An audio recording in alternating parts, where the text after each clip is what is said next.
198 സ്നേഹസംഗമത്തിന്റെ നിറനിമിഷത്തിലാണ് നാം എല്ലാവരും മറ്റുള്ളവർ എന്ത് വിചാരിക്കുമെന്ന് കരുതി നമ്മൾ മാറ്റിവെക്കുന്ന ഓരോ കുഞ്ഞു സന്തോഷങ്ങളും പിന്നീട് നമ്മുടെ ജീവിതത്തിലെ നഷ്ടങ്ങളായിരിക്കും. അതുകൊണ്ട് മറ്റുള്ളവർ എന്ത് വിചാരിക്കുമെന്ന തോന്നൽ ഒഴിവാക്കി ഓരോ നിമിഷങ്ങളുമുള്ള സന്തോഷങ്ങൾ ആസ്വദിച്ച് നമുക്ക് ജീവിക്കാം. പ്രാർത്ഥനയോടെ നമ്മുടെ ദർശനയുടെ സ്നേഹസംഗമത്തിന് തുടക്കം കുറിക്കാം. അതിനായി ശ്രീമതി ഭാനു സാദിക്കിനെ ഏറ്റവും സ്നേഹത്തോടെ ക്ഷണിക്കുന്നു. Welcome to screen. ഹൃദയരാഗതന്ത്രി മീട്ടി സ്നേഹഗീതമേകിയും കർമ്മഭൂമി തളിരിടുന്ന വർണ്ണമേകിയും നമ്മെ വാഴും ആദിനാമം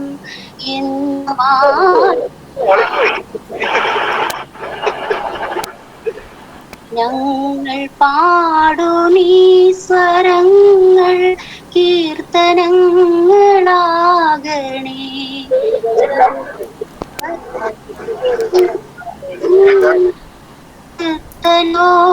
ലോലമാകണേ കുഞ്ഞു വീടിനുൾക്കണങ്ങൾ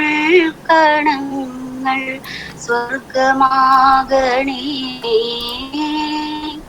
അമ്മ നൽകും ഉമ്മ പോലും അമൃതമാകണേ.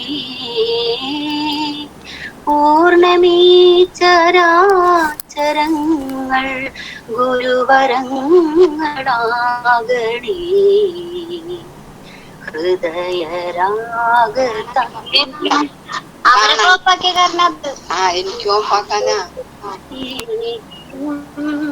കർമ്മഭൂമി തളിരിടുന്ന വർണ്ണമേകിയും നമ്മിൽ വാഴും ആദിനാമം ഇന്നു വാഴ്ത്തിടാം. Thank you. അതിമനോഹരമായ പ്രാർത്ഥനാ ഗാനം ആലപിച്ച ഭാനുവിനെ നന്ദി പറയുന്നു. അടുത്തതായി ഹൃദ്യമായി സ്വാഗതം ആശംസിക്കുന്നതിനായി കുമാരി ബിന്ദു ടെക്ക് ഏറ്റവും സ്നേഹത്തോടെ ക്ഷണിക്കുന്നു. Welcome to screen. എല്ലാവർക്കും നമസ്കാരം. 198ാമത്തെ സ്നേഹസംഗമത്തിലേക്ക് എല്ലാവർക്കും സ്വാഗതം. ആദ്യമായി തന്നെ ദ്രസ്ന സർവീസ് സൊസൈറ്റിയുടെ പ്രസിഡന്റും ദ്രസ്ന ക്ലബ് ഡയറക്ടറുമായ നമ്മുടെ ബഹുമാനപ്പെട്ട ഫാദർ സോളമൻസനെ ഏറ്റവും സ്നേഹത്തോടെ ഈ ഗൂഗിൾ മീറ്റിലേക്ക് സ്വാഗതം ചെയ്യുന്നു. ഉദ്ഘാടനത്തിനായി എത്തിച്ചേർന്നിരിക്കുന്ന അവർ lady of dollars basilica Thrissur Kuttampilly assistant വികാരി ഫാദർ ബെൻബിൻ തട്ടിൽ അച്ഛനെ ഏറ്റവും സ്നേഹത്തോടെ ഈ ഗൂഗിൾ മീറ്റിലേക്ക് സ്വാഗതം ചെയ്യുന്നു. അമല മെഡിക്കൽ കോളേജിലെ ഡോക്ടർ നവ്യ ജെയിംസ് മാഡത്തെ ഈ ഗൂഗിൾ മീറ്റിലേക്ക് ഏറ്റവും സ്നേഹത്തോടെ സ്വാഗതം ചെയ്യുന്നു. വിശിഷ്ട അതിഥിയായി എത്തിച്ചേർന്നിരിക്കുന്ന പൂമംഗലം ഗ്രാമപഞ്ചായത്ത് 8ാം വാർഡ് മെമ്പർ ശ്രീമതി സുമ മേഡത്തെ ഈ ഗൂഗിൾ മീറ്റിലേക്ക് സ്വാഗതം ചെയ്യുന്നു. റിപ്പോർട്ട് വായിക്കുന്ന ജോസ്റ്റൻ PRO PS കൊട്ടപ്പുറം, അവതരണം ചെയ്യുന്ന കുമാരി ലീന MJ നാട്ടിക, പ്രാർത്ഥന ആലപിച്ച ഭാനു സാദിക്ക്, നന്ദി പറയുന്ന ഗീത MK എല്ലാവരെയും സ്നേഹത്തോടെ ഗൂഗിൾ മീറ്റിലേക്ക് സ്വാഗതം ചെയ്യുന്നു. ഈ ഗൂഗിൾ മീറ്റിൽ പങ്കെടുക്കുന്ന എല്ലാവരെയും സ്വാഗതം ചെയ്തുകൊണ്ട് നിർത്തുന്നു. നന്ദി, നമസ്കാരം. Thank you. വളരെ മനോഹരമായി സ്വാഗതം അർപ്പിച്ചു. അടുത്തതായി ഗ്രൂപ്പുകളെ പരിചയപ്പെടുത്തതും റിപ്പോർട്ട് അവതരിപ്പിക്കുന്നതിന് വേണ്ടി ശ്രീ ജോസേട്ടൻ കൊരട്ടിയെ ഏറ്റവും സ്നേഹത്തോടെ ക്ഷണിക്കുന്നു. Welcome to screen. കേൾക്കാലോ? ക്ലിയർ ആണ്, കേൾക്കാം. അടുത്ത ആഴ്ചത്തെ മീറ്റിംഗ് നടത്തേണ്ടത് ജീവന്റെ ഉറവ് എന്ന ഗ്രൂപ്പാണ്. ഇന്ന് സീമ എടക്കളത്തൂരിന്റെ happy birthday, Vinod Kottayam happy birthday, Sebu happy birthday. പിന്നെ ഒരു കാര്യം പറയാനുള്ളത്, 1.5 മാസക്കാലം നമ്മൾ വാർഷികാഘോഷം ഭംഗിയായി നടത്താൻ വേണ്ടി ദൈവത്തോട് പ്രാർത്ഥിക്കുകയുണ്ടായി. വളരെ ഭംഗിയായിട്ട് എല്ലാവരുടെയും സഹകരണത്തോടെ, ആത്മാർത്ഥമായിട്ട് പറയണമെങ്കിൽ ഭംഗിയായി, കളറായി. എന്തായാലും പ്രാർത്ഥിച്ച എല്ലാവർക്കും, എത്തിച്ചേർന്ന എല്ലാവർക്കും ഹൃദയത്തിന്റെ ഭാഷയിൽ ഏറ്റവും സ്നേഹത്തോടെ അച്ഛന്റെ പേരിലും ക്ലബിന്റെ പേരിലും ഓരോ ഗ്രൂപ്പങ്ങളുടെ പേരിലും നന്ദി രേഖപ്പെടുത്തുന്നു. 2012 ഡിസംബർ 10 ദർശന ക്ലബ് തൃശ്ശൂരിൽ ആരംഭം കുറിച്ചു. തുടർന്ന് 4 വർഷങ്ങൾക്ക് ശേഷം 2022 ജനുവരി 19 ദർശന ക്ലബ് ദർശന സർവീസ് സൊസൈറ്റി എന്ന പേരിൽ രജിസ്റ്റർ ചെയ്യപ്പെടുകയുണ്ടായി. ദർശന ക്ലബ്ബ് ദർശന സർവീസ് സൊസൈറ്റിയുടെ യൂണിറ്റായി പ്രവർത്തിച്ചു വരുന്നു. 2020 ദർശന ക്ലബ്ബ് രജിസ്ട്രേഷൻ ചെയ്യപ്പെട്ടു. ദർശന സർവീസ് സൊസൈറ്റി ഇന്ത്യ മുഴുവൻ മുഖ്യമായും ഭിന്നശേഷിക്കാരുടെ സർവോന്മുഖ പുരോഗതിക്ക് വേണ്ടിയും മറ്റ് പാർശ്വവൽക്കരിക്കപ്പെട്ടവരും അവഗണിക്കപ്പെട്ടവരുമായ വ്യക്തികളുടെ ക്ഷേമപ്രദങ്ങൾക്ക് വേണ്ടിയും പ്രവർത്തിച്ചുകൊണ്ടിരിക്കുന്നു. ക്രിക്കറ്റിന് വേണ്ടി കാഴ്ച പരിമിതിയുടെ 3 ടീമുകൾ, പൂർണ്ണ കാഴ്ച പരിമിതിയുടെ 2 ഫുട്ബോൾ ടീം, ഭാഗിക കാഴ്ച പരിമിതിയുടെ 2 ഫുട്ബോൾ ടീം പ്രവർത്തിച്ചു വരുന്നു. കാഴ്ച പരിമിതിയുടെ ശിങ്കാരിമണ ടീം, ഓർക്കസ്ട്ര ടീം, അവരുടെ തന്നെ ഫ്യൂഷൻ ടീം, നാടൻപാട്ട് എന്നിവ എടുത്തു പറയത്തക്ക ശ്രദ്ധേയമായ പ്രോഗ്രാമുകളാണ്. കൂടാതെ കാഴ്ച പരിമിതർക്ക് വേണ്ടിയുള്ള ചെസ്സും ഡ്രാമ ടീമും പ്രവർത്തിച്ചു വരുന്നു. ദർശന സ്വിമ്മിംഗ് ടീം കാഴ്ച പരിമിതർക്കും ചലന പരിമിതർക്കും ഉയരം കുറവുള്ളവർക്കും സ്ത്രീ പുരുഷ ഭേദമന്യേ നീന്തൽ പരിശീലനം നൽകുകയും ജില്ലാ സംസ്ഥാന ദേശീയ തലങ്ങളിലേക്ക് മത്സരങ്ങൾക്കായി പ്രാപ്തരാക്കുകയും ചെയ്യുന്നു. ദർശന വീൽചെയർ ബാസ്കറ്റ്ബോൾ ചലന പരിമിതർക്ക് വേണ്ടി സ്പോർട്സ് വീൽചെയർ ഉപയോഗിച്ചുകൊണ്ട് സ്ത്രീ പുരുഷ ഭേദമന്യേ ബാസ്കറ്റ്ബോൾ പരിശീലിപ്പിക്കുകയും സംസ്ഥാന ദേശീയ തലങ്ങളിലേക്ക് സജ്ജരാക്കുകയും ചെയ്യുന്നു. ഗ്ലോറിയ ഗ്രൂപ്പ് ചലന പരിമിതർക്ക് പാട്ടുകൾ പാടുന്നതിനും മാനസിക ഉല്ലാസത്തിനും ബുദ്ധിവളർച്ചയ്ക്കും വേണ്ട കാര്യങ്ങൾ ഈ ഗ്രൂപ്പിലൂടെ നടത്തി വരുന്നു. മത്സരത്തിൽ പങ്കെടുക്കുന്ന വിജയികൾക്ക് ക്യാഷ് പ്രൈസ് നൽകി ആദരിക്കുന്നു. ത്രിഹൃദയ ഗ്രൂപ്പ് ചലന പരിമിതർക്കും കിടപ്പ് പ്രാർത്ഥനയുടെ ആശ്വാസം നൽകുന്ന ഗ്രൂപ്പാണ്. പ്രാർത്ഥനയോടൊപ്പം തന്നെ പരസ്പരം വേദനകൾ പങ്കുവയ്ക്കുവാനും സാമ്പത്തികമായി പിന്നോക്കം നിൽക്കുന്നവരെ സഹായിക്കുകയും ചെയ്യുന്ന ഗ്രൂപ്പാണ്. ദർശന ലിറ്റിൽ ബ്രദർ ഗ്രൂപ്പ് ഉയരം കുറഞ്ഞവർക്കുള്ള ഗ്രൂപ്പാണിത്. ഇവരുടെ മാനസിക ശാരീരിക വേദനകൾ പരസ്പരം പങ്കുവയ്ക്കുവാനും കലാകായിക വിദ്യാഭ്യാസ മേഖലയിൽ ശ്രദ്ധ പതിപ്പിക്കാനും വേണ്ടിയുള്ള ഗ്രൂപ്പാണ്. മാർഗദർശികളുടെ കൂട്ടായ്മ ദർശന ക്ലബിന്റെ ചാനലിലൂടെ മാർഗദർശികളുടെ അഭിമുഖത്തിൽ പങ്കെടുത്ത വ്യക്തിയുടെ കൂട്ടായ്മയാണ്. ഈ അഭിമുഖത്തിൽ കാഴ്ച പരിമിതരും ചലന പരിമിതരും ഉയരം കുറഞ്ഞവരുമായിട്ടുള്ള 439 വ്യക്തികൾ പങ്കെടുക്കുകയുണ്ടായി. അവർ ലേഡി ഓഫ് സോറസ് വിധവകളായി വീട്ടിൽ കഴിയുന്ന വ്യക്തികളുടെ കൂട്ടായ്മയാണ് രാഹുല മാതാവിന്റെ കൂട്ടായ്മ. ഈ കൂട്ടായ്മയിലൂടെ അവരുടെ മാനസിക വിഷമതകൾ പങ്കുവയ്ക്കുവാൻ പ്രാർത്ഥനയുടെ ദൈവാഗ്രഹം പ്രാപിക്കുന്നതും ധൈര്യം സംഭരിക്കുന്നതും പ്രവർത്തിച്ചു വരുന്നു. അതുപോലെ തന്നെ സാമ്പത്തികമായി പിന്നോക്കം നിൽക്കുന്ന വ്യക്തികൾക്കും അവരുടെ മക്കൾക്കും വിദ്യാഭ്യാസത്തിന് വേണ്ടി സാമ്പത്തികമായി സഹായം നൽകുന്നതിനും ഈ ഗ്രൂപ്പിലുള്ളവർ തയ്യാറാകും.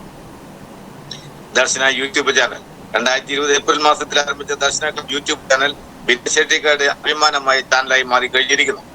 9,000-ൽ പരം സബ്സ്ക്രൈബേഴ്സ് ഇതിലുണ്ട്.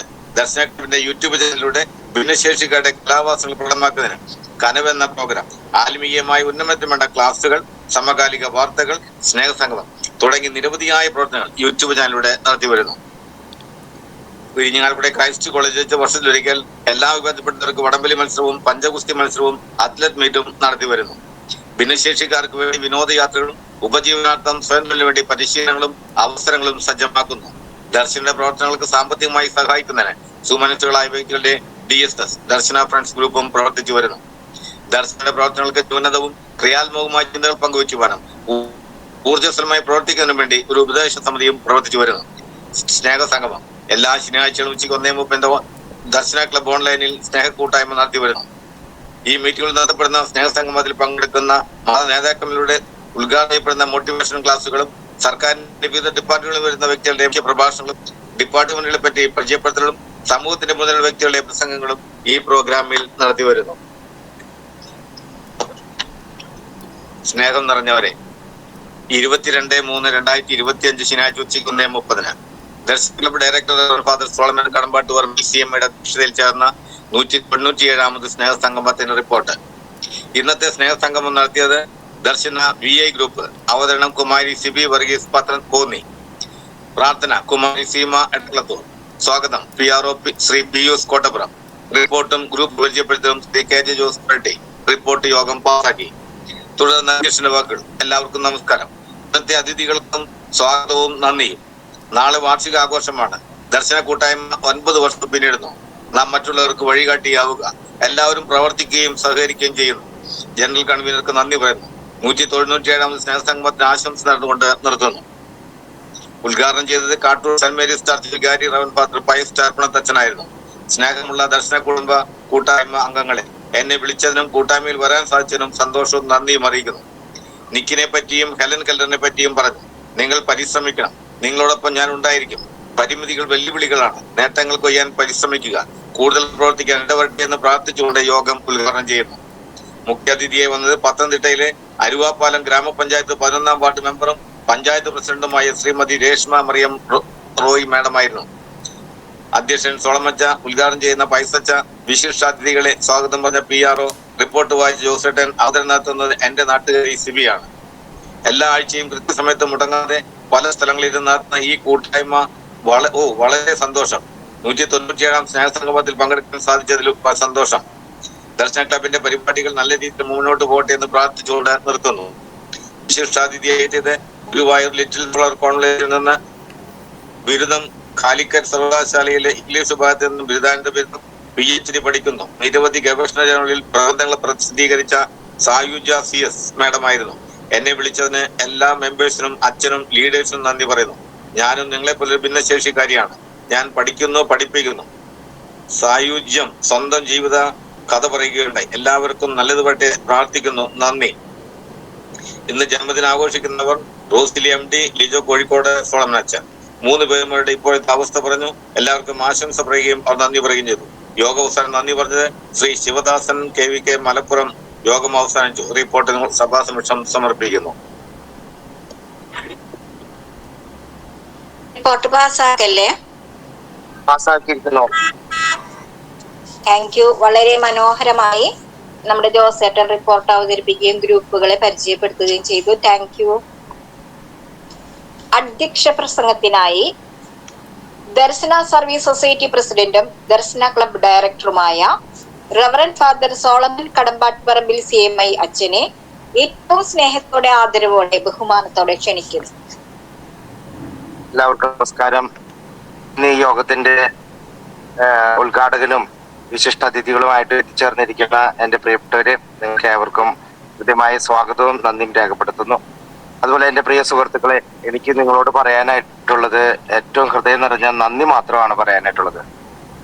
നമ്മുടെ ഈ ദർശന ക്ലബിന്റെയും ദർശന സർവീസ് സൊസൈറ്റിയുടെയും വാർഷികമായിരുന്നല്ലോ കഴിഞ്ഞ ഞായറാഴ്ച കൊരട്ടിയിൽ നമ്മൾ നടത്തിയത്. എല്ലാവരുടെയും കോർഡിനേഷൻ കൊണ്ട് മാത്രമാണ് ഏറ്റവും ഭംഗിയായിട്ട് അത് നിർവഹിക്കാനായിട്ട് നമുക്ക് സാധിച്ചത്. എല്ലാവരും ആത്മാർത്ഥമായിട്ട് ചെയ്യുന്നവര് ആത്മാർത്ഥമായിട്ട് അതിനുവേണ്ടി കഠിനാധ്വാനം ചെയ്തു. അത് ഏറ്റവും വിജയകരമായിട്ട് മാറ്റാനായിട്ട് സാധിച്ചു. നമുക്കൊരു സാക്ഷ്യമായിട്ട് മറ്റുള്ളവരുടെ മുമ്പിൽ അത് കാണാനായിട്ട് ഇടയാക്കി എന്നുള്ളതാണ്. അപ്പൊ അതിന്റെ പേരില് കമ്മിറ്റി അംഗങ്ങൾ എന്നല്ല, ഗവേണിംഗ് ബോഡി അംഗങ്ങൾ എന്നല്ല, എല്ലാവരെയും മുക്ത ഞാൻ അഭിനന്ദിക്കുകയാണ്, നന്ദി പറയുകയാണ്. കാരണം നമ്മളുടെ എല്ലാ ഒത്തൊരുമയാണ് നമുക്ക് അവിടെ കാണിക്കാനായിട്ട് നമുക്ക് സാധിക്കുന്നത്. ഇനിയും അതുപോലെ ഉള്ള പ്രവർത്തനങ്ങൾ ഒത്തൊരുമിച്ച് ജീവിക്കാനായിട്ട് സാധിക്കട്ടെ. നമുക്ക് പലപ്പോഴും, ഞാൻ കഴിഞ്ഞ പല മേഖലകളിലൊക്കെ പറഞ്ഞിട്ടുണ്ട്, നമുക്ക് വിഷമങ്ങളും വേദനകളും ഒക്കെ ഉണ്ടാകുമ്പോൾ നമുക്ക് പങ്കുവെക്കാനായിട്ടുള്ള നമ്മുടെ സുഹൃത്തുക്കൾ മാത്രമേ ഉള്ളൂ.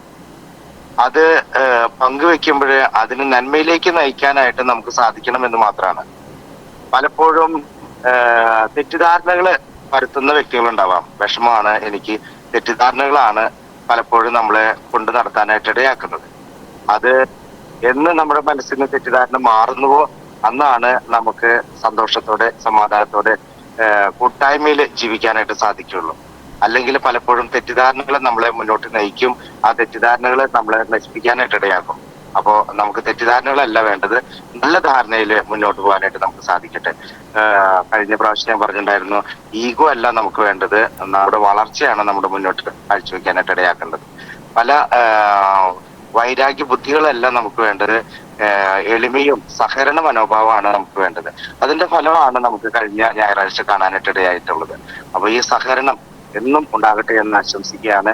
പ്രത്യേകിച്ച് ജോസേട്ടന്റെ നേതൃത്വത്തില് ഇങ്ങനെ ഒരു നല്ലൊരു പ്രോഗ്രാം, ജോസേട്ടൻ ആദ്യമായിട്ടാണെന്ന് ഞാൻ മനസ്സിലാക്കുന്നു, ആദ്യമായിട്ടാണ് ഒരു ജനറൽ കൺവീനറായിട്ട് നിന്നുകൊണ്ട് ഇത്രയും വലിയൊരു പ്രോഗ്രാം നടത്തുവാനായിട്ട് സാധിച്ചത്. പല നെഗറ്റീവ്സ് നമ്മൾ കേട്ടു, പല പോസിറ്റീവ് പോയിന്റ്സുകൾ ഞാൻ കേൾക്കാനായിട്ട് ഇടയായി. ഇത്രയും നല്ലൊരു ജനപങ്കാളിത്തമുള്ള ഒരു പ്രോഗ്രാം അവിടെ നടന്നത് ആദ്യമായിട്ടാണെന്ന് പറയുന്നു.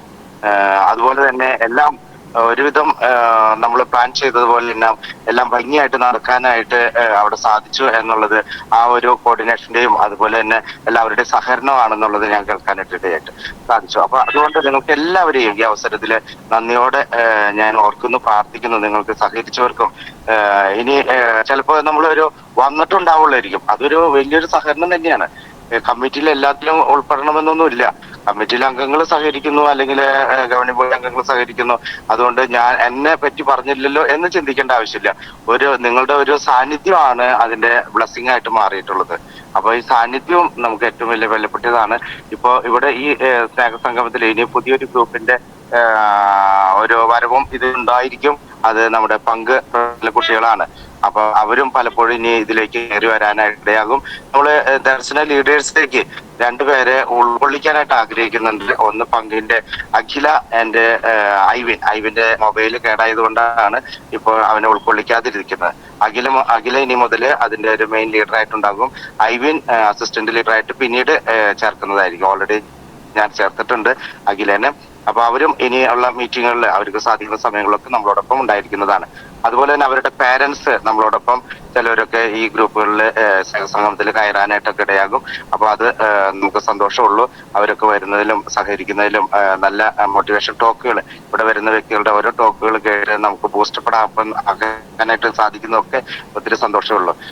അതുപോലെ തന്നെ ഇനി നമ്മൾ ചെയ്യാനായിട്ട് പോകുന്ന അടുത്ത മാസം ദർശന ക്ലബിന്റെ ജനറൽ ബോർഡ് മീറ്റിംഗ് ഉണ്ടായിരിക്കും. അതിന് ക്ഷണിക്കപ്പെട്ടവര് അതിലെത്തിച്ചേരുന്നുള്ളത് പ്രതീക്ഷിക്കുന്നു. അതുപോലെ തന്നെ നമ്മൾ അടുത്ത മാസം 5 ദിവസത്തെ ബ്ലൈൻഡ് ചെസ് ട്രെയിനിങ് നമ്മൾ കൊടുക്കുന്നതായിരിക്കും. ചെത്താണിയിൽ വെച്ചിട്ടാണ് നമ്മൾ കൊടുക്കുക. 25-ാം തീയതിയാണ് അതിന്റെ ട്രെയിനിങ് കൊടുക്കുന്നത്. 5 ദിവസത്തെ ട്രെയിനിങ് ആണ് ഉണ്ടായിരിക്കുക. അപ്പൊ അവിടുത്തെ കുട്ടികളുണ്ടായിരിക്കും, ബ്ലൈൻഡ് ആയിട്ടുള്ള കുട്ടികളുണ്ടായിരിക്കും. അതുപോലെ തന്നെ പുറമേ നിന്നുള്ള കുട്ടികൾ ഏകദേശം ഒരു 15-നും 25-നും ഇടയ്ക്കുള്ള കുട്ടികളാണ് അവിടെ എത്തിച്ചേരുക. അപ്പൊ അവിടെയുള്ള എല്ലാ സജ്ജീകരണങ്ങളും നമ്മൾ ചെയ്തു കൊടുക്കുന്നതായിരിക്കും. അക്കോമഡേഷൻ അവരാണ് ചെയ്തു തരുന്നത്. ഫുഡ് നമ്മളാണ് ചെയ്തു കൊടുക്കുന്നത്. ട്രെയിനിങ്ങിനുള്ളത് ചെസ് ടൂർണമെന്റിൽ നടത്തുന്ന അസോസിയേഷൻ ആണ് ചെയ്തു കൊടുക്കുക. അപ്പൊ അങ്ങനെ ഒരു പ്രോഗ്രാം അടുത്ത മാസം നമ്മൾ ചെയ്യുന്നുണ്ടായിരിക്കും. അപ്പൊ അതും നിങ്ങൾ എല്ലാവരും വന്ന് കാണാനും അപ്രീഷിയേറ്റ് ചെയ്യാനും പ്രോത്സാഹിപ്പിക്കാനും ഒക്കെ നിങ്ങൾ ഉണ്ടായിരിക്കണം എന്ന് പ്രത്യേകമായിട്ട് അഭ്യർത്ഥിക്കുകയാണ്. അതുപോലെ അതിനെ തുടർന്ന് മെയ് മാസം നിങ്ങൾക്ക് അതിന് മുമ്പ് ഇഷ്ടംപോലെ പ്രോഗ്രാമുകൾ ഉണ്ടായിരിക്കും. അപ്പൊ ഇനിയുള്ള ബ്ലൈൻഡ് ഈ കുട്ടികളെ കാണുകയാണെങ്കിൽ 18 വയസ്സിന് താഴെയുള്ള ബ്ലൈൻഡ് ആയിട്ടുള്ള കുട്ടികളെ കാണുകയാണെങ്കിൽ ചെസ് പഠിക്കാൻ ആഗ്രഹിക്കുന്നവരുണ്ടെങ്കിൽ പറയുക, അവരെ നമ്മൾ ചെസ് പഠിപ്പിക്കുന്നതായിരിക്കും. അപ്പൊ അതിനുവേണ്ടിയുള്ള ഒരുക്കങ്ങൾ പങ്കിന്റെ പ്രോഗ്രാം എല്ലാം തീർന്നു. അതുപോലെ തന്നെ നമ്മള് ഒരു സൗദി ബേസ്ഡ് ആയിട്ടുള്ള ഒരു ജോയി സാറ് നമ്മളോട് പറഞ്ഞതിന്റെ പേരിൽ നമ്മൾ കുറച്ച് പേര് 4-5 പേര് നമ്മള് കമ്പ്യൂട്ടർ പഠിപ്പിച്ചുകൊണ്ടിരിക്കുകയാണ്. അപ്പൊ അത് ഈ ദിവസങ്ങളിൽ 2-ാം തീയതിയോട് കൂടിയിട്ട് അതും അവസാനിക്കുന്നതാണ്. പങ്കിന്റെ 2-ാം തീയതി എക്സാം ഉണ്ടായിരിക്കും. അത് തീർന്നു കഴിഞ്ഞാൽ അതും 2-ാം തീയതിയോട് കൂടിയിട്ട് ആ പ്രോഗ്രാം മുഴുവൻ അവസാനിക്കുന്നതാണ്. അപ്പോ അടുത്ത ബാച്ച് നമ്മൾ തുടങ്ങണമെന്ന് ആഗ്രഹിക്കുന്നതനുസരിച്ച് മുന്നോട്ട് പോകാനായിട്ട് സാധിക്കുമെന്ന് അറിയില്ല. നമുക്ക് സ്ഥലം വേണം, കുട്ടികളും വേണം, എങ്കിൽ മാത്രമേ അത് മുന്നോട്ട് പോകാനായിട്ട് സാധിക്കുള്ളൂ. അപ്പൊ നിങ്ങളുടെ എല്ലാവരുടെ പ്രാർത്ഥനയും സഹകരണം ഉണ്ടാകണമെന്ന് അഭ്യർത്ഥിക്കുന്നു. Thank you. ഇന്ന് സ്നേഹസംഗമത്തിന്റെ ഈ 198-ാം സ്നേഹസംഗമത്തിന്റെ എല്ലാവിധ ആശംസകളും ഇന്നേ ദിവസത്തിന്റെ എല്ലാവിധ ആശംസകളും ഏവർക്കും നേർന്നുകൊണ്ട് നിർത്തുന്നു. നന്ദി, നമസ്കാരം. താങ്ക് യു അച്ഛാ. ഇത്ര നേരം നമ്മളോട് വളരെ മനോഹരമായി സംസാരിച്ചതിന് നന്ദി പറയുന്നു. ഏറെ സ്നേഹത്തോടെ ഇന്ന് നമ്മോടൊപ്പം ഉള്ളത് അവർ lady of dollars basilica Puthenpally assistant വികാരിയച്ഛനായ റവറൻ ഫാദർ ബെൻവിൻ തട്ടിൽ. അച്ഛനെ ഏറ്റവും സ്നേഹത്തോടെ ബഹുമാനത്തോടെ ആദരവോടെ ക്ഷണിക്കുന്നു. Welcome to screen. കേൾക്കാമോ? ക്ലിയർ ആണ്. എത്രയും സ്നേഹം നിറഞ്ഞ ഓർമ്മിച്ച മറ്റ് പ്രിയമുള്ളവരെ, ഏറെ സന്തോഷമുണ്ട് ഇന്ന് നിങ്ങളുടെ ഒരു ഗൂഗിൾ മീറ്റ് ഗ്രൂപ്പില് പങ്കെടുക്കാനായിട്ട് സാധിച്ചതിൽ. എന്നെ പരിചയപ്പെടുത്താനായിട്ട് ആഗ്രഹിക്കുകയാണ്. എൻ്റെ പേര് ഫാദർ ബെൻവിൻ തട്ടിൽ എന്നാണ്. ഞാനിപ്പോ തൃശ്ശൂരുള്ള പുത്തൻപള്ളിയിലെ അസിസ്റ്റന്റ് വികാരിയായിട്ട് ശുശ്രൂഷ ചെയ്യുകയാണ്. നിങ്ങൾക്കറിയാം, തൃശ്ശൂരിന്റെ നഗരമധ്യത്തിലുള്ള പള്ളിയാണ് പുത്തൻപള്ളി. അവിടെയാണ് ഇപ്പോൾ കഴിഞ്ഞ ഒരാഴ്ച മുമ്പ് സോളമനച്ചൻ ഇങ്ങോട്ട് വന്നിരുന്നു. അച്ഛന്റെ വിശേഷങ്ങൾ പങ്കുവയ്ക്കാനൊക്കെ ഉണ്ടായി. അതിൽ നിന്നാണ് കൂടുതലായിട്ടും ദർശന ക്ലബിനെ കുറിച്ചും നിങ്ങളുടെ ഈ ഒരു ഗ്രൂപ്പിനെ കുറിച്ചും നിങ്ങളുടെ ആക്ടിവിറ്റികളെ കുറിച്ചൊക്കെ കൂടുതലായിട്ട് അറിയാനായിട്ട് സാധിച്ചിട്ടുള്ളത്. എന്തായാലും ഏറ്റവും ആദ്യം തന്നെ നല്ലൊരു അഭിനന്ദനങ്ങൾ നിങ്ങൾക്ക് നേരാണ്. കാരണം മാറ്റി നിർത്തപ്പെട്ടവരായിട്ട് നമ്മൾ കാണുന്ന കുറെ പേരൊക്കെ നിങ്ങൾ ഒരുമിച്ച് ചേർക്കാനും അങ്ങനെ മാറ്റി നിർത്തപ്പെടേണ്ടവരല്ല നിങ്ങൾ ഓരോരുത്തരും എന്നുള്ള ചിന്ത അല്ലെങ്കിൽ ഒരു ബോധ്യം നൽകിക്കൊണ്ട് നമ്മുടെ സമൂഹത്തിന്റെ മുൻധാരയിലേക്ക് എല്ലാവരും കൊണ്ടുവന്നെത്തിക്കാനായിട്ട് ഒരുപാട് അധ്വാനിക്കുന്നവരാണ്. പ്രത്യേകിച്ച് സോളമനച്ചനും അച്ഛൻ്റെ കൂടെയുള്ളവരും ഒരുപാട് പേര് അതിന് പിന്നിലുണ്ടെന്ന് അറിയാം. എനിക്ക് വ്യക്തിപരമായിട്ട് എല്ലാവരും നേരിട്ട് അറിയാത്തത് കൊണ്ടാണ് ഞാൻ അങ്ങനെ അച്ഛനെ പ്രത്യേകിച്ച് എടുത്ത് പറയുന്നത് മാത്രം. എന്തായാലും എല്ലാവർക്കും വലിയ അഭിനന്ദനങ്ങൾ നേരാണ്. അതോടൊപ്പം തന്നെ ഇതിന്റെ ഭാഗമായിട്ടിരിക്കുന്ന എല്ലാവരും കുറവുകൾ ഉണ്ട് എന്ന തിരിച്ചറിവോട് കൂടെ തന്നെ അതിനെ അതിജീവിക്കാനായിട്ട് അതിർവരമ്പുകളെ വെട്ടി മാറ്റിക്കൊണ്ട് മുന്നോട്ട് കുതിക്കാനായിട്ട് ഏറ്റവും നന്നായിട്ട് കഠിന പരിശ്രമം ചെയ്യുന്ന ഒരുപാട് പേര് എന്നെ കേൾക്കുന്നുണ്ടെന്ന് എനിക്കറിയാം. അവർക്കൊക്കെ വലിയ അനുഗ്രഹങ്ങൾ നേരുകയാണ്. എനിക്കൊക്കെ ഞങ്ങളെ സംബന്ധിച്ച് പറയുകയാണെങ്കിൽ എല്ലാ കഴിവുകളുണ്ട്, കയ്യും കാലും കണ്ണും കാതും ഒക്കെ കേൾക്കാം. പക്ഷെ എന്നിട്ടും ഞാനിപ്പോഴും ഒരു സാധാരണക്കാരൻ എന്ന രീതിയിൽ പ്രത്യേകതകളൊന്നും ഇല്ലാതെ മുന്നോട്ട് പോയിക്കൊണ്ടിരിക്കുകയാണ്. പക്ഷെ എനിക്കെല്ലാം ഉണ്ട് എന്നൊരു ചിന്ത എന്നിൽ നിലനിൽക്കുന്നതുകൊണ്ടായിരിക്കും ഒരു പക്ഷെ എനിക്കങ്ങനെ പ്രത്യേകിച്ച് ഒന്നും ചെയ്യാനായിട്ട് തോന്നുന്നില്ല. പക്ഷെ നിങ്ങളെ സംബന്ധിച്ച് ഒരിക്കലും അങ്ങനെ അടുത്തില്ല. പ്രത്യേകിച്ച് സോളമനച്ചൻ അച്ഛന്റെ വാക്കുകൾ അന്ന് ഒരു കുർബാനയുടെ ഇടയ്ക്ക് അച്ഛൻ പ്രശ്നങ്ങൾ പറയുമ്പോൾ അച്ഛന്റെ വാക്കുകൾ ഒരുപാട് എന്നെ ഇൻസ്പയർ ചെയ്തു. അച്ഛന്റെ കാഴ്ചയ്ക്ക് പരിമിതികളുണ്ടെങ്കിലും അച്ഛൻ കാണുന്ന ദീർഘവീക്ഷണത്തിന്റെ അളവ് എനിക്കിപ്പോഴും കാണാനായിട്ട് നോക്കത്താതെ ഒരു തന്നെ എന്നെ സംബന്ധിച്ച് പറയുകയാണെങ്കിൽ അങ്ങനെ ആ അച്ഛന്റെ ആ ഒരു ചുവടുവെപ്പിനോട് ചേർന്ന് നിങ്ങൾ മുന്നോട്ട് വയ്ക്കുമ്പോൾ നിങ്ങളുടെ നിങ്ങൾക്ക് മുമ്പിൽ പരിമിതികൾ തന്നെ ഇല്ലാതാവുകയാണ് എന്നാണ് എനിക്ക് തോന്നിയിട്ടുള്ളത്.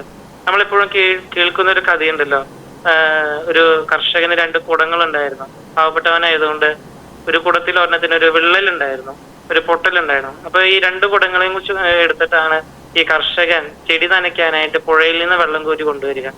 അപ്പൊ എന്ന് സംബന്ധിക്കുക സാധാരണ രീതിയിൽ ഒരു കുടം പൊട്ടലില്ലാത്ത നല്ല കുടമാണ്, ഒന്ന് പൊട്ടലുള്ളതാണ്. അപ്പൊ ഇവ കുടത്തിൽ മുഴുവൻ വെള്ളം ചുവന്നുകൊണ്ട് കർഷകൻ തന്റെ ക്ഷീണത്തിലെത്തുമ്പോഴേക്കും ഈ പൊട്ടിയ കുടത്തിലെ പകുതി വെള്ളം ചോർന്നു പോയിട്ടുണ്ടാകും. സ്വാഭാവികമായിട്ട് തന്നെ നമ്മുടെ ഈ പൊട്ടാത്ത പുതിയ കുടം ഇതിനെ നോക്കി കളിയാക്കും. അയ്യേ, നിന്നെ കൊണ്ട് ഒന്നിനും കൊള്ളൂല, നീ ഇങ്ങനെ വെള്ളം കർഷകനൊരു ബാധ്യതയാണ്, നിന്നെ കൊണ്ട് വെള്ളം ചുവന്നിട്ട് ഇവിടെ വരെ എത്തിക്കാൻ സാധിക്കില്ല, എനിക്ക് അങ്ങനെയല്ലല്ലോ, എനിക്ക് പൊട്ടലൊന്നുമില്ല, മുഴുവൻ വെള്ളവും ഇവിടെ എത്തിക്കാനായിട്ട് എന്നെ കൊണ്ട് സാധിക്കും എന്നൊക്കെ പറഞ്ഞുകൊണ്ട് ആകെ ഈ പൊട്ടിയ ഈ മൺകലത്തെ അല്ലെങ്കിൽ കുടത്തെ ഇങ്ങനെ ഈ പൊട്ടാത്ത ഇങ്ങനെ കളിയാക്കിക്കൊണ്ടിരിക്കുകയാണ്. ഭയങ്കര സങ്കടമായി നമ്മുടെ ഈ പൊട്ടിയ കുടത്തിന്. അപ്പൊ ഈ പൊട്ടിയ കുടത്തിന് സങ്കടപ്പെട്ടിരിക്കണ കണ്ടപ്പോ ഈ കർഷകൻ ചോദിച്ചു, എന്ത് പറ്റി, എന്തിനാണ് നീ സങ്കടപ്പെട്ടിരിക്കുന്നത്? അപ്പൊ ഈ പൊട്ടിയ കുടം പറഞ്ഞു, നോക്കി അവൻ എന്നെ കളിയാക്കുകയാണ്, എന്റെ കുറവുകൾ എടുത്ത് കാണിച്ചുകൊണ്ട് എന്നെ കളിയാക്കി പരിഹസിക്കുകയാണ്, എന്നിനി മാറ്റി വെച്ചോളൂ, ഞാനിനി വെള്ളം കോരാനായിട്ട് എന്നെ കൊണ്ടുപോകരുത്, അത് എനിക്ക് കൂടുതൽ വിഷമത്തിനിടയാക്കുമെന്ന് പറയുകയാണ്. അപ്പൊ എന്ത് ചെയ്തു? പിറ്റേ ദിവസം ഈ കർഷകൻ വീണ്ടും ഈ കുടത്തെ കൊണ്ട് പോവുകയാണ്. കുടം ഭയങ്കര സങ്കടപ്പെട്ടിരിക്കുകയാണ്. കാരണം വെള്ളം മുഴുവനും ഇവിടെ കൃഷിത്തോട്ടത്തിൽ എത്തിക്കാൻ തന്നെ കൊണ്ട് സാധിക്കില്ലല്ലോ എന്ന് ഭയങ്കര ദുഃഖമാണ് അതിന്. ഈ പോരുന്ന വഴിയിൽ ഈ കർഷകൻ ഈ വഴിയുടെ ഇരുവശത്തേക്ക് കാണിച്ചുകൊണ്ട് ഇരുവശം ഇങ്ങനെ കാണിച്ചു കൊടുക്കുകയാണ്. അപ്പോ തിരിച്ചു വരുന്ന വഴിയിൽ ഒരു വശത്ത് മാത്രം നിറയെ പൂക്കൾ കാണാം, നല്ല പച്ചപ്പുള്ള ചെടികൾ കാണാം, അവിടെ നല്ല ഭംഗിയുള്ള പൂക്കളും പൂമ്പാറ്റകളും ഒക്കെ പറന്ന് നടക്കുന്നു. എന്നിട്ട് ഈ കർഷകൻ ഈ കുടങ്ങളോടായിട്ട് പറഞ്ഞു, നിന്നിലെ വിള്ളലിൽ കൂടെ ഇറങ്ങിയ വെള്ളം ചെന്നതുകൊണ്ടാണ് ഈ റോഡരികിൽ ഒരു വശത്ത് മാത്രം നിറയെ പൂക്കളും പൂമ്പാറ്റകളും ചെടികളും ഒക്കെ പച്ചപ്പ് കാണുന്നത്, പക്ഷെ മറുവശത്ത് അതൊന്നും തന്നെ കാണുന്നില്ല. അപ്പോ ഈ പൊട്ടിയ കുടത്തിന് ഭയങ്കര സന്തോഷമാകുകയാണ്. കാരണം അവൻ വിചാരിച്ചത് അവനെ കൊണ്ടൊന്നിനും ഉപകാരമില്ല, അവൻ വെറും പാഴാണ്, അല്ലെങ്കിൽ ഈ കർഷകൻ അവനെ കൊണ്ട് ഒന്നിനും ഉപയോഗിക്കാൻ സാധിക്കുന്നില്ല എന്നൊക്കെയാണ്. പക്ഷെ യഥാർത്ഥത്തിൽ എന്താണ് സംഭവിച്ചത്? വളരെ വലിയൊരു മാറ്റം ആ പ്രദേശത്തിന്റെ ഒരു വശത്തിന് വലിയ മാറ്റം കൊണ്ടുവരാനായിട്ട് സാധിച്ചിട്ടുണ്ട്. അതുകൊണ്ട് പ്രിയമുള്ളവരെ, കുറവുകളുണ്ടെന്ന് കരുതുമ്പോൾ പക്ഷെ അതിലൂടെയൊക്കെ നേടിയെടുക്കുന്ന വലിയ മാറ്റങ്ങൾ കൊണ്ടുവരാൻ സാധിക്കുന്നത് നിങ്ങൾക്ക് മാത്രമാണ്. ഞാനൊക്കെ ഈ മുഴുവൻ കൂടത്തെ പോലെ വെള്ളം ചെന്ന് ഇവിടുന്ന് കൊണ്ട് നമ്മളെ എത്തിക്കുന്നു മാത്രമേ ഉള്ളൂ. പക്ഷെ മാറ്റങ്ങള്, ശാശ്വതമായിട്ടുള്ള മനോഹരമായിട്ടുള്ള നിലനിൽക്കുന്ന നല്ല നല്ല മാറ്റങ്ങൾ, ആരും പ്രതീക്ഷിക്കാത്ത മാറ്റങ്ങൾ, അതൊക്കെ കൊണ്ടുവരാനും കുറെ പുതിയ ബോധ്യങ്ങൾ, പുതിയ തിരിച്ചറിവുകൾ സമൂഹത്തിന് കൊടുക്കാനും സാധിക്കുന്നത് നിങ്ങൾക്ക് മാത്രമേ ഉള്ളൂ. അതുകൊണ്ട് ഒരു കാരണവശാലും ഒതുങ്ങിക്കൂടി ഇരിക്കാനായിട്ട് പരിശ്രമിക്കരുത്, മുന്നോട്ട് വരണം. അതിർവരമ്പുകളെ ലംഘിക്കാൻ നിങ്ങൾക്ക് മാത്രമേ സാധിക്കുകയുള്ളൂ. അതുകൊണ്ട് പുതിയ പുതിയ ഉയരങ്ങൾ കീഴടക്കാൻ നിങ്ങൾക്ക് സാധിക്കുക.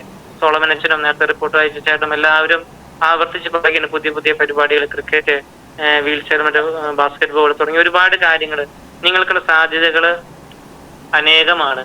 അതെല്ലാം ഉയരങ്ങൾ കീഴടക്കാൻ ഞങ്ങളെക്കാളും എളുപ്പത്തിൽ നിങ്ങൾക്ക് സാധിക്കും എന്ന് ഉറച്ച് വിശ്വസിക്കുക. അതാണ് നിങ്ങൾക്ക് ഇനി ആ ഉയരങ്ങൾ കീഴടക്കുമ്പോഴാണ് ഞങ്ങൾക്കൊക്കെ പുതിയ പുതിയ ബോധ്യങ്ങൾ കിട്ടുന്നത്. കാരണം എന്നെ സംബന്ധിച്ച് പറയുകയാണ്, ഇന്ന് കൈ മുറിഞ്ഞ് കാല് മുറിഞ്ഞ് അപ്പൊ തന്നെ വേദനയാണ്, സങ്കടമാണ്, പിന്നെ ഒന്നും ചെയ്യാനില്ല, അന്നത്തെ ദിവസം ഒന്നും ചെയ്യാനില്ലാത്തൊരു അവസ്ഥയിലേക്ക് മാറിപ്പോകുന്ന ഒരു കാലഘട്ടത്തിൽ കൂടിയല്ല ഞാൻ അങ്ങനെ ഒരു ചിന്തയൊക്കെയാണ് മുന്നിൽ കടന്നു വരും. പക്ഷെ നിങ്ങളെ സംബന്ധിച്ച് അങ്ങനെയല്ല. നിങ്ങൾ ഉയരങ്ങൾ കീഴടക്കണം കാണുമ്പോൾ അതിശയമാണ് തോന്നുന്നത്, അത്ഭുതമാണ് തോന്നുന്നത്. അത് കൂടുതൽ എന്നെയൊക്കെ വളരെയധികം ഇൻസ്പയർ ചെയ്യുകയാണ്. ഇങ്ങനെയൊന്നും ഇരുന്നാൽ പോരാ, എന്തെങ്കിലുമൊക്കെ ചെയ്യണം, അങ്ങനെ ഒരു വലിയ ബോധ്യങ്ങളൊക്കെ നൽകാനായിട്ട് കാരണമായിട്ട് തീരുന്നത്. അപ്പൊ നിങ്ങളുടെ ഈ പ്രവർത്തനങ്ങൾ വളരെയധികം അത്ഭുതത്തോടു കൂടിയിട്ട് സന്തോഷത്തോടു കൂടിയിട്ടാണ് ഞാൻ നോക്കി കാണുന്നത്. അപ്പോൾ ഇനിയും തുടർന്നും പ്രത്യേകിച്ച് സോളമനച്ചന്റെ നേതൃത്വത്തില് മറ്റുള്ള എല്ലാവരുടെയും നേതൃത്വത്തില് ഉയരങ്ങൾ കീഴടക്കി ഈ ഒരു സമൂഹത്തിനിടയിൽ വലിയ ബോധ്യങ്ങൾ നൽകുന്ന, തിരിച്ചറിവുകൾ നൽകുന്ന വലിയൊരു വ്യക്തികളായിട്ട് നിങ്ങൾ ഓരോരുത്തരും മാറട്ടെ. നിങ്ങളൊക്കെ വീണ്ടും പത്രങ്ങളിലും അതുപോലെ തന്നെ സോഷ്യൽ മീഡിയയിലും ഒക്കെ നിങ്ങളുടെ ഉയരങ്ങൾ കീഴടക്കുന്ന കാണുമ്പോൾ സന്തോഷം അത് കൂടുതലായിട്ട് പങ്കുവെക്കുകയാണ്. അത് നിങ്ങൾ അറിയിക്കണം, എല്ലാവരിലേക്കും അത് എത്തിക്കണം. അങ്ങനെ നിങ്ങളുടെ നന്മ, നിങ്ങളിലൂടെ ആ ഒരു നന്മയുടെ ഒരു അംശം ഈ ലോകത്ത് നിലനിൽക്കട്ടെ എന്ന് പ്രത്യേകം പ്രാർത്ഥിക്കുന്നു. ഈ ഒരു മീറ്റിംഗ് ഔപചാരികമായിട്ട് ഉദ്ഘാടനം ചെയ്തതായിട്ട് പ്രഖ്യാപിക്കുന്നു. എല്ലാവർക്കും എന്നെ ക്ഷണിച്ചതിന് സ്നേഹപൂർവ്വം നന്ദി പറഞ്ഞുകൊണ്ട് നിർത്തുന്നു. Thank you. താങ്ക് യു അച്ഛ. ഇത്രയും നേരം ഞങ്ങളോടൊത്ത് കുറച്ച് സമയം ചെലവഴിക്കാൻ നന്ദി പറയുന്നു. അടുത്തത് മുഖ്യാതിഥിയായി ഇന്ന് ഏറെ തിരക്കിലും നമ്മോടൊപ്പം കുറച്ച് സമയം കൂടിച്ചേരാൻ എത്തിയിരിക്കുന്നത് അമലയിലെ doctor Nivya James MBBS MD communication medical വിഭാഗത്തിൽ സേവനം ചെയ്യുന്ന മാഡമാണ്. മാഡത്തെ ഏറ്റവും ആദരവോടെ സ്നേഹത്തോടെ ക്ഷണിക്കുന്നു. നമസ്കാരം, ഞാൻ ഡോക്ടർ നിവ്യ. ഞാൻ കമ്മ്യൂണിറ്റി മെഡിസിൻ അമലയില് ഡോക്ടറായിട്ട് വർക്ക് ചെയ്യാണ്. ദർശന ക്ലബിന്റെ ഈ ഒരു സ്നേഹ സംഗമത്തിലേക്ക് ക്ഷണിച്ചതിന് ഒരുപാട് സന്തോഷം. ഞാൻ മുമ്പൊരിക്കലും ഇവിടെ വന്നിട്ടുണ്ട് ക്ലാസ് എടുക്കാൻ. ഓർത്തെടുത്താണെങ്കിൽ ഒരു ഓഗസ്റ്റ് കഴിഞ്ഞ വർഷം വീണ്ടും ഇതുപോലെ ഒരു അവസരം തന്നതിന് ഒരുപാട് സന്തോഷം, ഒരുപാട് നന്ദിയുണ്ട്. ബിൻചേട്ടനാണ് പറഞ്ഞത് വേറൊരു ഡോക്ടർ വരാനിരുന്നിരുന്നതാ, പക്ഷെ കുറച്ച് തിരക്ക് കാരണം ഞാൻ ക്ലാസ് എടുക്കാന്ന് പറഞ്ഞു. എന്നോട് ചോദിച്ചപ്പോൾ എടുക്കാന്ന് പറഞ്ഞു. ഒരുപാട് സന്തോഷത്തോടെയാണ് ക്ലാസ് എടുക്കാൻ വേണ്ടി വന്നത്. ഒരു ക്ലാസ് ഒന്നുമല്ല, കുറച്ച് കാര്യങ്ങൾ വെറുതെ നമുക്ക് ഡിസ്കസ് ചെയ്യാം. അപ്പോ ഇപ്പൊ വേനൽക്കാലമാണ്, ഭയങ്കര ചൂടാണ്. നമുക്ക് നന്നായിട്ട് അറിയാം നമ്മുടെ ജില്ലയിൽ ഭയങ്കരമായിട്ട് ചൂട് കൂടിക്കൂടി വരികയാണ്. അപ്പം അങ്ങനെയുള്ള ഒരു സിറ്റുവേഷനിൽ ഇപ്പം സൂര്യാഘാതമാണെങ്കിൽ സൂര്യതാപം കൊണ്ടുള്ള പൊള്ളലുകൾ, അങ്ങനെ ഒരുപാട് കേസുകൾ കൂടിക്കൂടി വരുന്ന ഒരു സമയമാണ്. അപ്പോ നമ്മൾ എന്തിനെ കുറിച്ചൊക്കെ ജാഗ്രത പാലിക്കണം എന്ന് വെറുതെ ജസ്റ്റ് ഒന്ന് നമുക്ക് സംസാരിക്കാം. അപ്പൊ നിങ്ങൾക്ക് സംശയം ഉണ്ടെങ്കിൽ ചോദിക്കാം. എനിക്കറിയാവുന്ന കുറച്ച് കാര്യങ്ങൾ ഞാൻ പറഞ്ഞു തരാം. അപ്പോ പകർച്ചവ്യാധികൾ മാത്രമല്ല, ഈ ഹീറ്റ് സ്ട്രോക്ക് അല്ലെങ്കിൽ സൂര്യാഘാതം പോലത്തെ കാര്യങ്ങളും ഈ ചൂട് കാരണം വരുന്നുണ്ട്.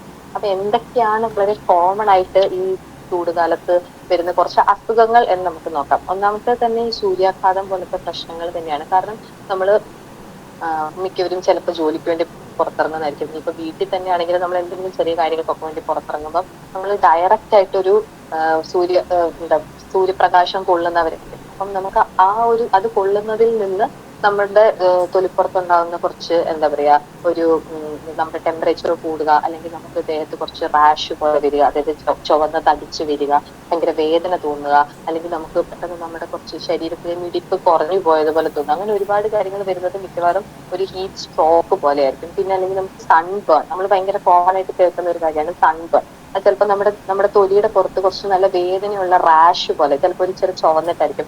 ചിലപ്പോൾ നമ്മുടെ നോർമൽ സ്കിൻ കളറിൽ നിന്ന് നോക്കുമ്പോഴത്തേക്കും ഒരു ഇച്ചിരി കൂടെ വെളുത്തിട്ടായിരിക്കും, പക്ഷെ നല്ല വേദന ഉണ്ടാവും. അങ്ങനെ വരുന്നതാണ് സൺബേൺ.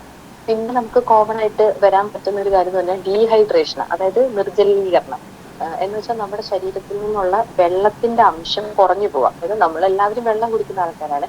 നമ്മൾ കുടിക്കുന്ന വെള്ളം നമ്മുടെ ശരീരത്തിൽ നിന്ന് നഷ്ടപ്പെട്ടു പോകുന്ന ആ വെള്ളത്തിനെ കോമ്പൻസേറ്റ് ചെയ്യാതെ വരുമ്പോൾ നമ്മുടെ ശരീരത്തിൽ ഡീഹൈഡ്രേഷൻ ഉണ്ടാവും. അപ്പൊ നമുക്ക് ശരീരത്തിൽ വെള്ളം വളരെ അത്യാവശ്യമാണ്. നമ്മുടെ ബോഡി ഏറ്റവും നോർമലായിട്ട് വർക്ക് ചെയ്യാൻ വേണ്ടിയിട്ട് നമ്മുടെ ശരീരത്തിന് വളരെ ഇമ്പോർട്ടന്റ് ആയിട്ടുള്ള ഒരു കാര്യമാണ് വെള്ളം. അപ്പൊ നമ്മൾ പറയുന്നതെന്ന് പറഞ്ഞാൽ ഒരു ഹെൽത്തി ആയിട്ടുള്ള അല്ലെങ്കിൽ ഒരു അഡൽട്ട്, ഒരു പ്രായമായ നമ്മുടെ പ്രായത്തിലുള്ള ഒരാള് അവരുടെ ശരീരഭാരത്തിനനുസരിച്ച് വെള്ളം കുടിക്കണമെന്നാണ്. അപ്പോൾ ഒരു 1 മുതൽ 2, ചില ആൾക്കാർ ഒരു 3 ലിറ്റർ വെള്ളം വരെയൊക്കെ ഒരു ദിവസം കുടിക്കുന്നതാണ് ഏറ്റവും നല്ലത്. അതാണ് ഏറ്റവും നമുക്ക് വേണ്ടത്. അത്രയും വെള്ളമെങ്കിലും നമ്മൾ കുടിക്കണം. അതായത് നമ്മൾ ചായ കുടിക്കുന്നുണ്ട്, കാപ്പി കുടിക്കുന്നുണ്ട്, നമ്മൾ ജ്യൂസ് കുടിക്കുന്നുണ്ട്, അങ്ങനെയല്ല.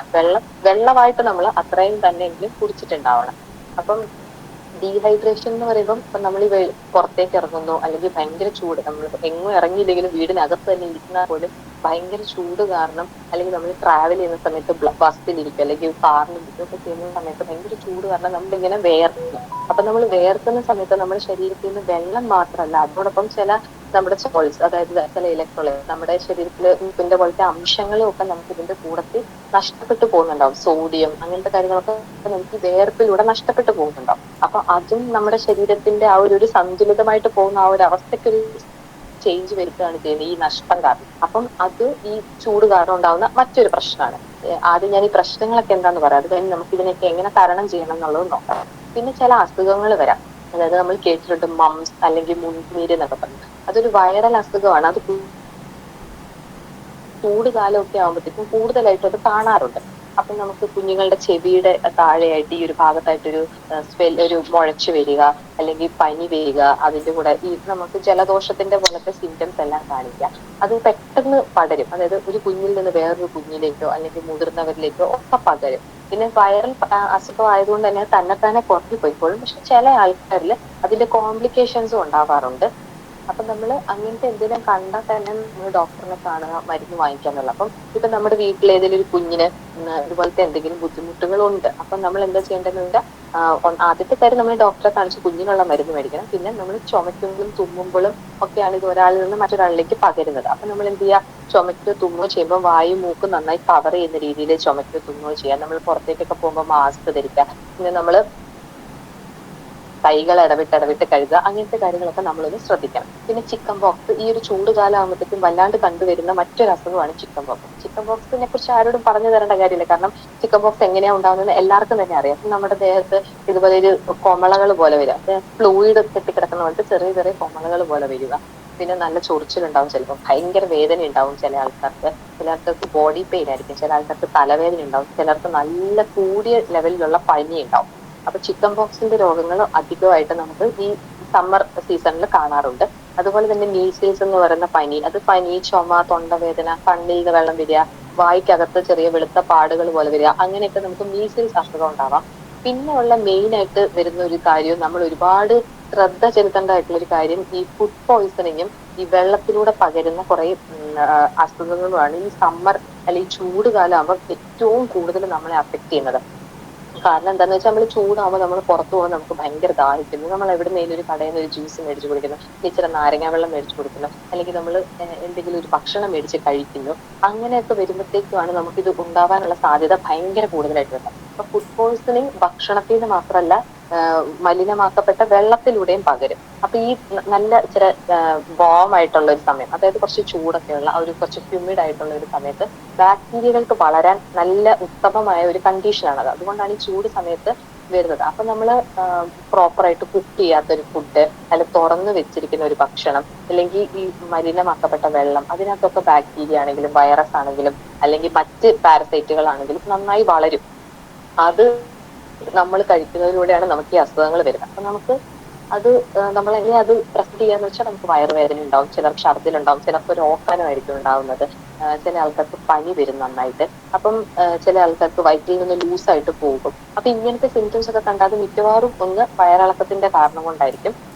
അപ്പോൾ അത് മെയിനായിട്ടും നന്നായി പ്രോപ്പറായി കുക്ക് ചെയ്യാത്ത ഫുഡ്, മീറ്റ്, അല്ലെങ്കിൽ മലിനമാക്കപ്പെട്ട വെള്ളം, അല്ലെങ്കിൽ തുറന്നു വെച്ചിരിക്കുന്ന ഫുഡ് നമ്മൾ കഴിക്കുന്നത്, അങ്ങനെ ഈ റോഡ് സൈഡിലൊക്കെ കൊടുക്കുന്ന ഓപ്പൺ ആക്കി വെച്ചിരിക്കുന്ന ഫുഡ് നമ്മൾ കഴിക്കുന്നത്, ഇങ്ങനെയൊക്കെ കൊണ്ടാണ് നമുക്ക് മെയിൻ ആയിട്ട് ഫുഡ് പോയിസണിങ് വരുന്നത്. പിന്നെ വെള്ളത്തിൽ കൂടെ പകരുന്ന കുറെ അസുഖങ്ങളുണ്ടാവും. അപ്പൊ നമുക്ക് വയറിളക്കം ഉണ്ടാവും, അല്ലെങ്കിൽ ഡിസെൻട്രി, കോളറ, ടൈഫോയിഡ് മുതലായ ഒരുപാട് അസുഖങ്ങൾ നമുക്ക് ഈ ചൂട് കാലത്ത് വരാം. അപ്പം ഇതെല്ലാം കൂടി നമ്മൾ എങ്ങനെയാണ് ഇതിൽ നിന്നൊക്കെ ഇതിനോടൊക്കെ എതിരെ നമുക്ക് എന്താ ചെയ്യാൻ പറ്റുക എന്ന് പറയുന്നത്, ഉറപ്പായിട്ടും നമുക്ക് ഈ അസുഖങ്ങൾ വന്നാൽ നമ്മൾ എന്തായാലും ചികിത്സ തേടണം. കാരണം ഇങ്ങനത്തെ എന്ത് സിംറ്റം, ഇപ്പൊ ഞാൻ ഈ സിംറ്റംസ് ഒക്കെ പറയാൻ കാരണം ഇതുപോലത്തെ എന്ത് സിംറ്റം വന്നാലും നമുക്ക് സ്വന്തമായിട്ട് വീട്ടിൽ അങ്ങനെ ചെയ്യാം ഇങ്ങനെ ചെയ്യാം എന്ന് വിചാരിക്കുന്നതിനേക്കാൾ ഉപരി നമ്മൾ ഏറ്റവും കൂടുതലായിട്ട് നമുക്ക് പറ്റുന്നത് പോലെ ഡോക്ടറെ പോയി കണ്ട് ഡോക്ടർ തരുന്ന മരുന്ന് കഴിക്കുക എന്നുള്ളതാണ് ചെയ്യേണ്ടത്. കാരണം അത് വേറെ കോംപ്ലിക്കേഷൻസിലേക്കും കാര്യങ്ങളിലേക്കും ഒന്നും പോവാതിരിക്കാൻ വേണ്ടിയിട്ടാണ് നമ്മൾ അങ്ങനെയും കൂടെ ചെയ്യുന്നത്. അപ്പോൾ ഈ ഇൻ ജനറൽ നമുക്ക് ഈ ചൂടുകാലത്ത് ഈ ഇങ്ങനത്തെ കാര്യങ്ങളൊക്കെ പ്രതിരോധിക്കാൻ വേണ്ടി എന്ത് ചെയ്യാമെന്ന് ചോദിച്ചാല്, ഇപ്പം നമ്മൾ ജോലിക്ക് പോകുന്ന ആൾക്കാർ, അല്ലെങ്കിൽ തന്നെ നമുക്ക് വീട്ടിൽ തന്നെ ഇരിക്കുമ്പോൾ നമ്മൾ വീട്ടിലെ ജോലികൾ എന്തെങ്കിലും ചെയ്യുന്ന ആൾക്കാരാണെങ്കിലും രാവിലെ ഒരു 11 മണി മുതൽ 3 മണി വരെയുള്ള വെയില് ഡയറക്റ്റ് ആയിട്ട് കൊള്ളാതിരിക്കാൻ ശ്രദ്ധിക്കണം. ഇപ്പൊ നമുക്ക് പുറത്തോട്ട് എന്തെങ്കിലും അത്യാവശ്യത്തിന് ഇറങ്ങണമെങ്കിൽ കുട ഉപയോഗിക്കാം, നമുക്ക് മാസ്ക് ധരിക്കാം, അല്ലെങ്കിൽ നമുക്കൊരു തൊപ്പിയെങ്കിലും വെക്കാം, അല്ലെങ്കിൽ നമുക്കൊരു ടവലെങ്കിലും കൊണ്ട് നമുക്ക് ആ ഡയറക്റ്റ് ആയിട്ട് ആ സൂര്യപ്രകാശം നമ്മുടെ മേത്ത് വീഴാതിരിക്കാനുള്ള രീതിയിൽ ഇങ്ങനത്തെ എന്തെങ്കിലും മാർഗങ്ങൾ സ്വീകരിക്കാം. അതുപോലെ തന്നെ നമ്മൾ പുറത്തേക്ക് ഇറങ്ങുമ്പോൾ നിർബന്ധമായിട്ടും ചെരുപ്പിടണം, ഷൂസോ അങ്ങനെ എന്തെങ്കിലും. നമുക്ക് നമ്മുടെ തൊലിപ്പുറത്തേക്ക് ഡയറക്റ്റ്ലി വെയിൽ വന്ന് വീഴരുത് എന്നുള്ളതാണ് നമ്മുടെ ഉദ്ദേശം. അപ്പൊ അതിനെ സഹായിക്കുന്ന രീതിയിൽ ഷൂസോ അങ്ങനെ എന്തെങ്കിലും ഇടാം. പിന്നെ നമ്മൾ ഡ്രസ്സ് സെലക്ട് ചെയ്യുമ്പോഴാണെങ്കിൽ കുറച്ചും കൂടെ കോട്ടൺ ഡ്രസ്സുകൾ, അതും കുറച്ച് ലൈറ്റ് ആയിട്ടുള്ള കളറുകൾ, ഈ കറുത്ത നിറങ്ങളൊക്കെ ഇടുന്നതിനേക്കാൾ ഉപരി കുറച്ചുകൂടെ ലൈറ്റ് ആയിട്ടുള്ളത്, അത് ആ വായുസഞ്ചാരം കാര്യങ്ങളും ഒക്കെ കുറച്ചും കൂടെ നമുക്ക് കംഫർട്ടബിൾ ആയിട്ട് ചെയ്യാൻ വേണ്ടിയിട്ട് നമ്മളങ്ങ് ഭയങ്കര ആ ചൂടും കൂടെ ഈ ഡാർക്ക് നിറങ്ങൾ ചൂടും കൂടെ ഭയങ്കരമായിട്ട് അബ്സോർബ് ചെയ്യും. അപ്പൊ നമുക്ക് വീണ്ടും ഒന്നും കൂടെ കൂടുതലായിട്ട് ആ ചൂടിന്റെ എഫക്ട് കിട്ടുക ചെയ്യും. അപ്പൊ അത് ഒഴിവാക്കാൻ വേണ്ടി കുറച്ചുകൂടെ ഇളം നിറമുള്ള കോട്ടൺ വസ്ത്രങ്ങൾ ഉപയോഗിക്കാം, കുറച്ചുകൂടെ ലൂസ് ആയിട്ടുള്ള കോട്ടൺ വസ്ത്രങ്ങൾ ഉപയോഗിക്കാം. പിന്നെ അതുപോലെ തന്നെ നമ്മൾ പുറത്തെങ്ങോട്ടേലും പോകുവാണെങ്കിൽ നമ്മൾ വെള്ളം നമ്മുടെ കയ്യിൽ തന്നെ കരുതാൻ ശ്രമിക്കാം മാക്സിമം. കാരണം നമ്മൾ നമ്മുടെ വീട്ടിൽ നിന്ന് തിളപ്പിച്ച് ആറിച്ച് ഉപയോഗിക്കുന്ന വെള്ളം എന്ന് പറയുമ്പോൾ എപ്പോഴും അത് നമുക്ക് സേഫ് ആണ്. നമ്മൾ പുറത്തുനിന്ന് വാങ്ങിച്ചു കുടിക്കുന്ന എന്തിനേക്കാളും ഭയങ്കര സേഫ് ആണ് നമ്മൾ വീട്ടിൽ നിന്ന് തിളപ്പിച്ചു കൊണ്ടുപോകുന്ന വെള്ളം, തിളപ്പിച്ച് ആറിച്ച വെള്ളം. പിന്നെ അതുപോലെ തന്നെ നമ്മൾ വണ്ടിയൊക്കെ പാർക്ക് ചെയ്തിട്ട് എങ്ങോട്ടെങ്കിലും എന്തെങ്കിലും സാധനം മേടിക്കാനോ അങ്ങനെ എന്തെങ്കിലും പോകുമ്പോഴത്തേക്കും നമ്മൾ ശ്രദ്ധിക്കേണ്ടത് ആ പാർക്ക് ചെയ്ത് ഡയറക്ട്ലി വെയിൽ കൊള്ളുന്ന ആ ഒരു ഭാഗത്ത് പാർക്ക് ചെയ്ത് വണ്ടി ഇട്ടിട്ട് അതിന്റെ ഉള്ളിൽ പ്രായമായവരെയോ കുട്ടികളോ അല്ലെങ്കിൽ ആരാണെങ്കിൽ പോലും അവിടെ ആ വെയിലത്ത് അങ്ങനെ കിടക്കാതിരിക്കാൻ വേണ്ടി ശ്രദ്ധിക്കുക. നമ്മൾ അടച്ചിട്ട വാഹനത്തിനുള്ളിൽ ഈ വെയിലും കൂടെ വന്നുകൊണ്ടിരിക്കുമ്പോൾ പെട്ടെന്ന് ഡീഹൈഡ്രേറ്റഡ് ആവാനും കാര്യങ്ങൾക്കൊക്കെ ഉള്ള ഒരു സാധ്യത ഉണ്ടാവും. അപ്പൊ ഈ ശരീരത്തിൽ നിന്ന് ഒരുപാട് വെള്ളം നഷ്ടപ്പെട്ടു പോയി ഡീഹൈഡ്രേഷൻ ഉണ്ടാവും നമ്മൾ പറഞ്ഞല്ലോ. അതുകൊണ്ട് തന്നെ നമ്മൾ ഇടയ്ക്കിടയ്ക്ക് ഇപ്പൊ നമുക്ക് ദാഹിക്കുന്നില്ലെങ്കിൽ പോലും ഇടയ്ക്കിടയ്ക്ക് നല്ല വെള്ളം മീൻസ് തിളപ്പിച്ചാറ്റിയ വെള്ളം ഇടയ്ക്കിടയ്ക്ക് കുടിക്കണം. അതുപോലെ നമുക്ക് ഇളനീര് അല്ലെങ്കിൽ സംഭാരം അല്ലെങ്കിൽ നാരങ്ങ വെള്ളം അങ്ങനത്തെ കാര്യം, കാരണം വെള്ളം മാത്രമല്ല നമ്മുടെ ശരീരത്തിൽ നിന്ന് നഷ്ടപ്പെടുന്നത്, ഇലക്ട്രോലൈറ്റ്സും ഒക്കെ നഷ്ടപ്പെടുന്നുണ്ട്. അപ്പൊ അങ്ങനത്തെ ഇതുപോലത്തെ കുറച്ചും കൂടി ഒരു തണുപ്പുള്ള പാനീയങ്ങൾ കുടിക്കാനും ശ്രദ്ധിക്കണം. പിന്നെ വല്ലാണ്ട് തണുത്ത വെള്ളം അപ്പാടെ ഫ്രിഡ്ജിൽ നിന്നൊക്കെ എടുത്ത് കുടിച്ചിട്ട് പിന്നെ നമുക്ക് തൊണ്ടവേദനയും പ്രശ്നങ്ങളൊക്കെ ഉണ്ടാവാതെ കുറച്ചും കൂടെ നമ്മുടെ ഇപ്പൊ ചില ആൾക്കാർക്ക് തണുത്ത വെള്ളം ഒറ്റ തവണ കുടിക്കുമ്പോൾ തന്നെ പ്രശ്നമുണ്ട്. അപ്പൊ നമ്മുടെ ഒരു ബോഡി എങ്ങനെയാന്ന് നമുക്കറിയാലോ, ഈ ഓവർ ദ ഇയേഴ്സ് നമുക്കറിയാം നമുക്ക് എന്ത് പറ്റും എന്ത് പറ്റില്ല. അപ്പൊ അതിനനുസരിച്ച് നമ്മൾ അങ്ങനത്തെ പ്രശ്നമുള്ളവരാണെങ്കിൽ ചിലർക്ക് തണുപ്പിനോട് അലർജി ഉണ്ടാവും. അങ്ങനെയുള്ളവർക്കാണെങ്കിൽ തണുത്ത വെള്ളം അങ്ങനെ കുടിക്കാതെ തിളപ്പിച്ച ആറിച്ചതിന് ശേഷം വെള്ളം ഉപയോഗിക്കാം. പിന്നെ നല്ല അതുപോലെ തന്നെ നമ്മൾ വീടുകളിൽ വെക്കേണ്ടത് എന്താണെന്ന് വെച്ചാൽ നമ്മുടെ ജനലുകളിൽ നിന്ന് ഈ പകൽ സമയത്ത് ചൂട് ഡയറക്റ്റ്ലി നമുക്ക് വരാത്ത രീതിയിൽ കർട്ടണുകളോ മറ്റോ ഇട്ട് നമുക്ക് സൂക്ഷിക്കാം. അതുപോലെ തന്നെ ഈ കുറച്ചൊരു വൈകുന്നേര സമയമാകുമ്പോൾ നമുക്ക് ജനലുകൾ തുറന്നിട്ടിട്ട് കുറച്ചും കൂടെ തണുത്ത വായു ഒരു എയർ സർക്കുലേഷന് വേണ്ടി ഒന്ന് ജനൽ തുറന്നിട്ട് ഒന്ന് വായു കയറി ഇറങ്ങാൻ വേണ്ടിയിട്ടും നമുക്ക് ശ്രദ്ധിക്കാം.